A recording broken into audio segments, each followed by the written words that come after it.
Hi folks, this is Old Man Kusamoto here. I've been getting a lot of questions about base building, farming, and getting everything started as far as your game goes in No Man's Sky. So, rather than going over it again and again and again, I thought I would go ahead and start this instructional video on how to get your first farm up and going once you have all the base missions completed. Now, this is taking for granted that you've actually gotten all of your base missions completed as far as the scientist, the construction engineer, the farmer, the exosuit guy, the exocraft guy. All of those are now done, and you have basically started on your first base. Maybe you've built a cool little room like this, but now you're trying to figure out how in the world can I make something that's going to make me money? Well, there's a number of different options that you can use.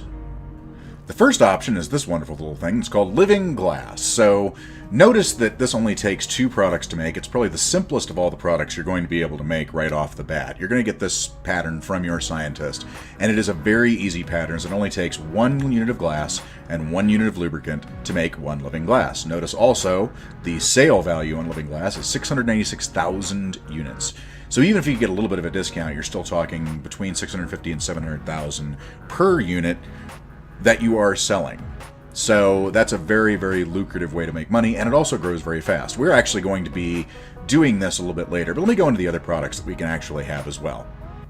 This is the second product that you'll actually be able to make right off the bat, and that is your liquid explosives. Notice this also only takes 2 items. However, it is more resource intensive, as it takes 2 different plants to make each one of these items. And both of those plants actually that are the main ingredient for these items take a long time to grow.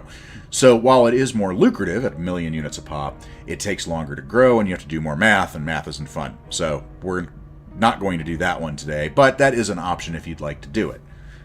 The third and final of the simple first products that you're going to get is the circuit board. Now notice this also only takes 2 products to make, but once again, one of the plants in each one of those products is actually very time intensive, so it takes forever to grow. However, this is 1.2 million per unit versus 1 million or 700,000. This is probably one of the better options to go with if you don't want to be farming constantly. Now, if you're okay with farming constantly, the first 2 products are probably more for you. However, if you want to just go ahead and set these to grow and forget, go and explore the galaxy, wander around, come back, harvest every couple hours, grab your circuit boards, sell them, so on and so forth, rinse, repeat. This is a good product. This is also a good product for you streamers out there because it's not as farming intensive as the first 2 products are. You don't have to go back and constantly farm over and over and over again to get all the products that you need to make your money-making product here. So for the purpose of today's expedition into farming, we're actually going to be making living glass because, as I said, that is probably the easiest one of the 3 to make. And honestly, if you are okay with doing a little bit of farming and a little bit of just sitting around waiting for plants to grow occasionally, probably the most lucrative as well. So we notice we have a whole bunch of products here that we're ready to go with. We have carbon, we have copperite, we have frost crystal, we have iron, we have thamium, we have gamma weed stored over in our cargo slot. It takes frost crystal, copperite, and gamma weed to make the products that you're going to need to make living glass. So living glass takes 2 things. It takes first glass, which is only 250 frost crystal a piece, which is actually fairly cheap. So 250 frost crystal, very cheap to make the glass itself. The other thing we're going to be getting is lubricant, which takes gamma weed and copperite, a little bit more gamma weed than it does to make glass with frost crystal. However, gamma weed also, why thank you thing. Gamma weed also grows very, very quickly, so it's not something that you're going to have to worry about sitting around waiting forever for it to grow. It does take a little bit more to make it though, and then copperite is about analogous to gamma root, maybe a little bit longer, but not by much. But you don't need much copperite either. So those are the 2 products we're going to be farming towards. But first, we need to do a little bit of fun with math. So as we said, we take 2 different products. We take frostwort, which is going to give you the glass that you need to go ahead and make these products. And you also need to have gamma root and copperite. And those together will make you the lubricant that you need for the living glass. Now, it takes 250 frost crystal, or 5 plants, 400 gamma weed, or 8 plants, and a couple of copperite, 50, to equal 1 living glass. Now, what if you want to make more? Well, that's simple. Let's say you're going to make 10 at a time, which is a good number because that's usually what you're selling at once. So just multiply by 10. 2,500 frost crystal, 50 plants, 4,000 gamma weed, 80 plants, 500 copyright, 20 plants equals 1, 2, 3, 4, 5, 6, 7, 8, 9, 10 living glass. And you're in the money now, right? Right? But there's a catch. It's a big catch. It's actually planting this stuff, which takes more of the products that you need. So to plant everything, you need your frostwort, your gamma root, your copyright, but you also need carbon and thamium. And you need the following amounts of each of those to be able to plant everything. So 100, 100, 60, 20 to 40, and 40 to be able to plant one. So if you do the math on that, multiply that times 10, then that's going to give you these numbers of things you need. Yeah, that's a lot. Now, before you all flip out, I know that's a lot of materials that you have to go get to get all of this taken care of. But I want you to remember something. You don't have to get them all at once. If your frost crystal, gamma weed, copyright farm isn't up and running immediately, that's okay. So if you only have a little bit of it to make, say, 5 frost crystal plants, 5 gamma weed, a couple of copyright, that's fine because then you can go back, harvest more, replant, harvest more, replant, and so on and so forth. So yes, that's a lot of materials. However, you don't have to get all of them at once. In fact, if you have a few plants running to start with, that's enough to get at least some seed plants for growing things. Speaking of growing things, I heard growing things right now over in my biodomes. So how are we best to do this? Now notice in this particular build I do have biodomes set up. Biodomes are great because you don't have to worry about powering them like you do hydroponic bays. However, hydroponic bays are a lot cheaper and easier to construct than biodomes are. So just to give you an idea, if you go over here and take a look at your different farming options, your hydroponic tray takes 25 iron and 5 zinc. It's very, very cheap to actually build. However, if you're looking at your biodomes, those are under structure. These take 80 titanium, 5 glass, and 2 living glass. And if you haven't built any living glass yet, well, it's kind of out of the question. So really, the biodomes are sort of a rich man's tool to use. Now, this is my normal mode save. I have all the toys. I have lots of money. I have lots of things, so I can build those no problem. However, for you, who are just starting out with your base, this is probably going to be an issue for you. So don't worry about it. You'll get access to those later if you really, really want them.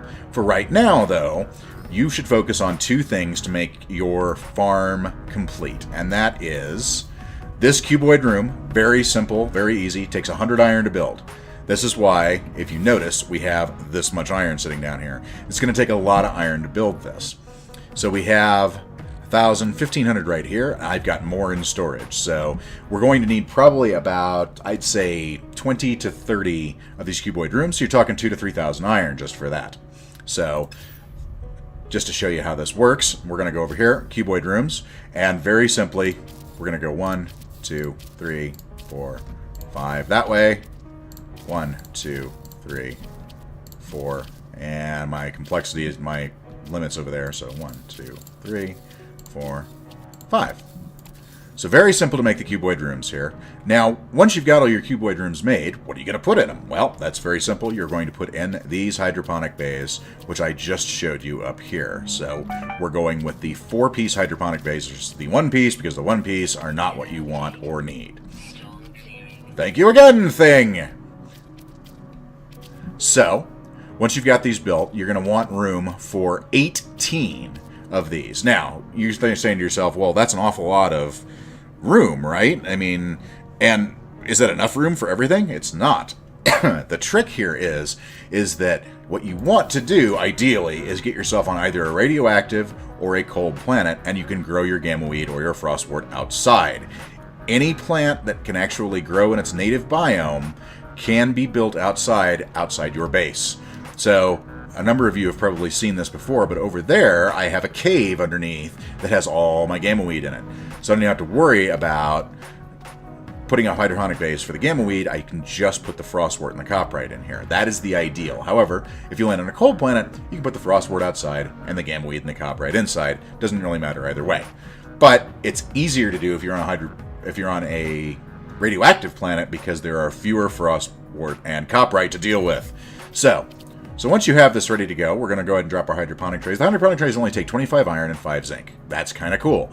Very, very efficient, very easy to do. So 1 here, 2 here, 3, and so on and so forth until you've got enough. So you need 18 total, so I'm going to go ahead and build 4 for right now. Now, the only problem with the hydroponic trays, you notice, they need to be powered. Well, that kind of sucks, doesn't it? Yes, it does. However, there's an answer to that, and the answer is in these wonderful little things right here, the standing planter. Notice it gives you carbon. This takes isotopes to power. Carbon is an isotope. Idea! Let's make more carbon. So, if you go over to your farming, standing planters take 1 caride sheet, 1 power gel, some more iron, obviously, but definitely well worth it. So, usually for 18 planters, I would say you would want about 10 of these standing planters. So 10 caride sheet, 10 power gel. Power gel is easy to make, so our caride sheets, they just take iron. So you're going to have a lot of iron farmed up for this. Luckily, outside of everyone's bases, there's usually tons and tons of ways to get iron up in these hills over here. So look at all that iron over there, for instance. That's probably enough iron to build everything you want down here. So you definitely want more standing planters. So let's build a couple of them. So there's 1. There's 2. So we got 3 standing planters now. And like I said, about 10 for that would be fine. It'll also give you enough carbon you need to repower your grenades, to repower your bolt caster, to repower your mining beam, whatever it happens to be.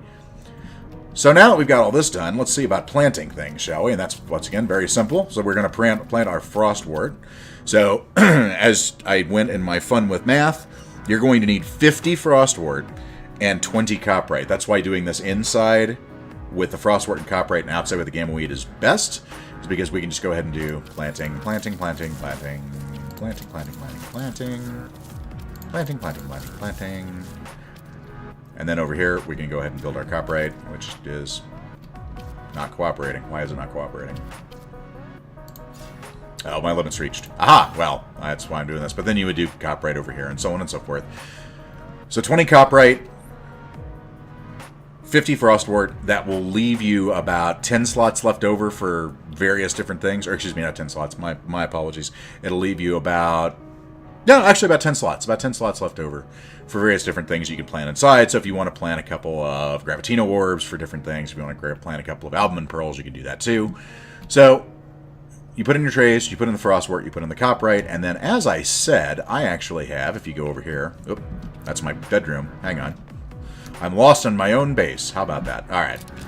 So if you go over here, you will notice that it's loud. No. You'll notice that I have growing underneath the ground here all of my gamma weed. So this is all the gamma weed you need for the living glass that you're making. So you don't have to have it underground. I did it underground because I thought it was funny because we're hiding the weed from the galactic authorities, but you can do it outside as well. Just make sure that you clear off anything when you come outside. If you are going to plant it out here, make sure you have some clear area. There's not like plants or something growing on the ground. Usually there's non-radioactive biomes, but sometimes there is. So then you can just plant rows of 10. You do 8 rows of 10 or however you want to do it. And that will give you all of the gamma weed that you need to actually put together the products that you're looking to build. So 80 gamma weed, 50 frostwort, 20 coprite, and you will have your living glass farm up and running in no time at all. Folks, I hope you enjoyed this video. I hope it actually is helpful for you as you get started in the wonderful world of No Man's Sky farming and making all the money that you need to buy whatever you want. Freighters, starships, random geck, whatever it is. Next time, we're actually going to go through where to best sell these products, how to sell, what systems to look for, and how not to ruin the economy to the point where you can't sell things there ever again.